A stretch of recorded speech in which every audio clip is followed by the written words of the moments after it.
What's going on, everyone? Super Andrew64 here. Do you play Super Smash Bros. Ultimate on the Nintendo Switch? Do you use a GameCube controller or a Pro Controller? Did you ever want a mixture of both? I think I may have found the solution right here. This is the PowerLead Wireless Controller for the Nintendo Switch. As you can see, it has the GameCube style buttons there, but it has a Pro Controller layout. So I'm gonna let you know if this is worth picking up. Gonna go over the features compared to a Pro Controller and a GameCube controller, and then I'll let you guys know if it's worth picking up. So let's get right into the review, guys.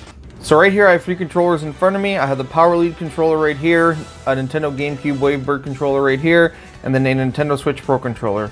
So just by looking at all three of these, you can see that this one borrows aspects from both of these controllers. The first one being is that you can obviously see the buttons are very similar to the GameCube ones. We have a green A one, and then the gray X and Y, and then they have the red B button. And then from the Pro Controller, it just basically takes the design of the Pro Controller and just puts it on here.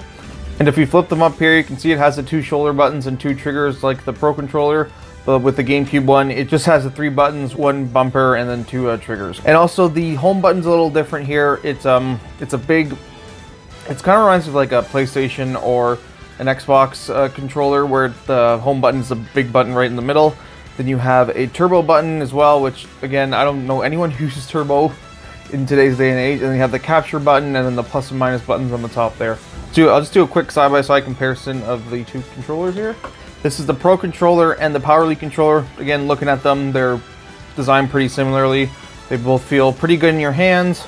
Then comparing it to the GameCube controller, obviously they look pretty different. They're not designed the same way. The only thing that's similar right here is the button placement and the style of buttons. It doesn't have the octagon shape with the divots like the GameCube controller does. Also, one similar thing is that these are both analog style triggers, but the GameCube one is actually an analog trigger. This one is actually just a digital trigger, so in order for it to register, you have to press it all the way down. With a GameCube controller, if you press very lightly, your shield will come up and smash, but on this one, if you press lightly, nothing will happen. You have to push it all the way down. Now I'm going to go over what I like about this controller. The first thing that really stood out to me was the D-pad. The D-pad feels very nice. It's probably one of the better D-pads I've tested out, and it just feels very responsive, and the quality of the D-pad feels pretty good. And then the second thing I liked is that the sticks feel really nice. It reminds me of a Nintendo Switch Pro Controller. They move around pretty fluently, and the buttons right there are very clicky, so that's pretty good. Also, it uses USB-C, which is a big thing. A lot of third-party controllers use micro USB, and we know that over time micro USB does lose its connectivity a little bit with the little prongs on the top there. But this is USB-C, and for me personally, USB-C has lasted me a long time for like pretty much any device that uses USB-C. Even the Nintendo Switch that I have, like the USB-C port haven't had an issue with it yet. And also another easy thing with this is that the pairing is very, very easy. It literally took me like 5 seconds to pair it up. There wasn't any difficulty. You could do it two ways. You can plug it in and then it'll pair up, or you can do it wirelessly. Both ways are really easy. The next one has a turbo button, so again, if you like using that, but I don't know anyone who does, then it's there for you. And now the last thing on the short list of pros for this controller is that the grip actually feels really nice. It actually reminds me of a Nintendo Switch Pro Controller, so if you hold a Pro Controller and hold this, you really won't feel a difference that much, in my opinion. Now, here's the big stuff, the cons. There are a lot of cons with this thing. So, first thing, the whole controller itself, it feels pretty cheap. This plastic does not like sound very well made. It feels like very light as well. The triggers are analog, so like I said before, if you press down on this, you have to press it all the way down. So if you're trying to bring your shield up and smash, and you want to do a light tap, you have to press it all the way down. So that's going to cause some issues there. The buttons also have way too much travel to them. So look when I push on the Y button here. See how far I can push it down? Then when I do it, comparing it to the GameCube controller, it's just a little touch like that. Comparing to the two here, see how far that goes down? See the GameCube? I can't even push it down further. Also, the buttons are so squished together. So if you notice this, like all these buttons are like they're not spread out very well. With the GameCube controller, they're nice. The buttons are nice and big and they're spread out very well. And also the B button here, when you're playing, it interferes with the right stick. So if you're like playing Smash and you don't want to do like a smash attack or a tilt attack by accident, that's going to happen. Because look, when I press B, it like gets right in the way. So I have to like put my hand over like that. The last thing, the triggers are very hollow. If you hear that, like it's so hollow, and just this controller is not very well made. So right now I'm going to show it to you in action, and I'll just show you what I mean about these small buttons and the travel time and the trigger. So let's get into the gameplay, and maybe I'll win some matches, hopefully. So now I'm going to show you the controller in action. So as you can see, I have all three of my controllers hooked up. The one with the white handles is a Pro Controller, the one in the middle is this controller, and the third one is the GameCube controller. So just to show you that all the buttons work, we're going to go to the settings, to controls. So we're going to test control buttons. So you see this works, that works. B, plus, minus, L, R, ZL, ZR. That's another thing with that. So you see when I hold this down, it doesn't register unless I do that. Same with this one. And so the home button works. Yep. So we're all good. And so let's open up Super Smash Brothers, and I'll show you this thing in action. So what I'm going to do now, I'm going to create a whole new control scheme, just because I use a different one than the standard one. Okay, so I have to make a new one. So let's enter this. We'll call this one the PowerLead, so I know which control scheme I'm using here.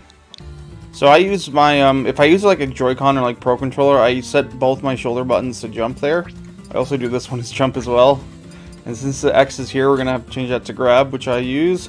And then smash attack will be tilts. And then I'm just going to leave the vibration function on just so I can feel. I normally don't have it on, but I turn stick jump off.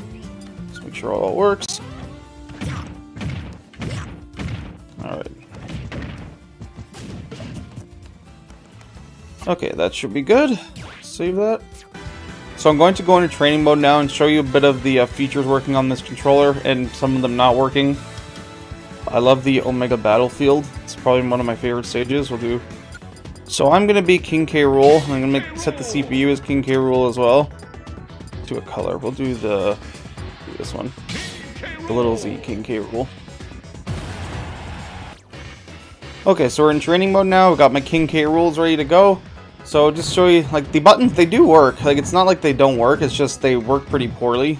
Like again here, I have to push so far down for me to jump. And another thing is, with mashing, so, you know that in Super Smash Bros, mashing is a big part of it. So say like you get your shield broken, and I usually mash like this. Now, when I'm mashing, it's so hard. See, like, I even hit the start button there. It's so hard for me to mash because like these buttons are so high up. Now when I mash with the Pro Controller here, now when I mash, I can do it so much more comfortably like that. You see I got out of the thing faster. Now I use a GameCube controller with my primary controller. So now when I mash,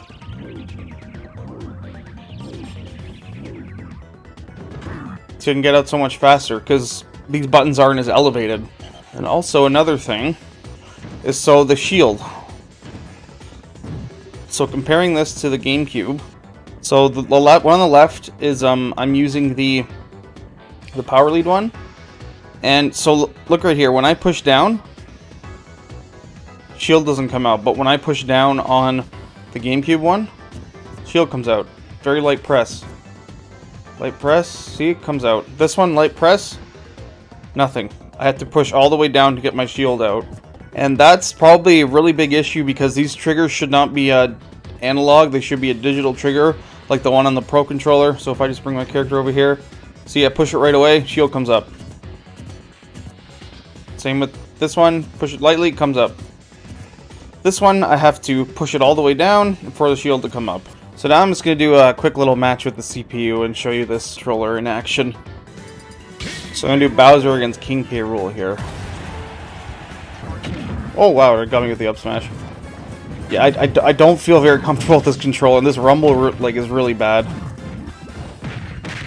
Ugh. Oh, see, that wasn't supposed to be a B input because the B button and the right stick are so close to each other. I did a side B, which I did not want to. And the same with Bowser too, like the mashing part, so I have to mash up B to go further, and it just doesn't feel right on this controller. Oh, footstool combos, nope.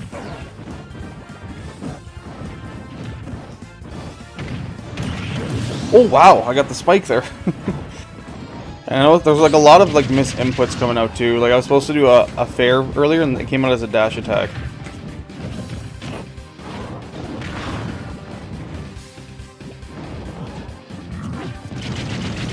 Wow, that armor, the K-Rool buffs are real. It's like I can't even be like that sensitive. The control sticks don't feel that good either. Like for sensitivity wise, I was trying to run there and I was walking.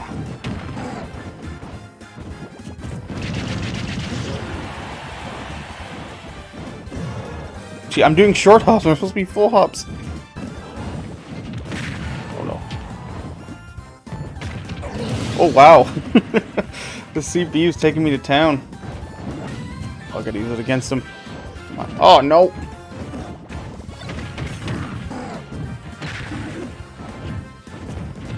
See if I can break his shield. Oh no. Oh, that mash. See? It's hard to mash out. Oh, I missed it. Oh no! Suck. Oh, I lost. Damn it. Okay, well. GG's, K-Rool CPU. My final verdict on this controller, I think you guys probably already guessed it. Stay away from this controller. It's not a good value for what it is, even though it's relatively cheap compared to a Pro Controller here, but you get what you paid for. Not a good controller. Don't buy it. I'm not even going to leave a link in the description below just because like no one should be playing with this. And it's overall, the quality of it doesn't feel very good. It feels very cheap. I should expect that for what I paid for. So this was my review of the PowerLead Wireless Controller for the Nintendo Switch. Honestly, it's not worth to get. It's not worth the $30 I paid.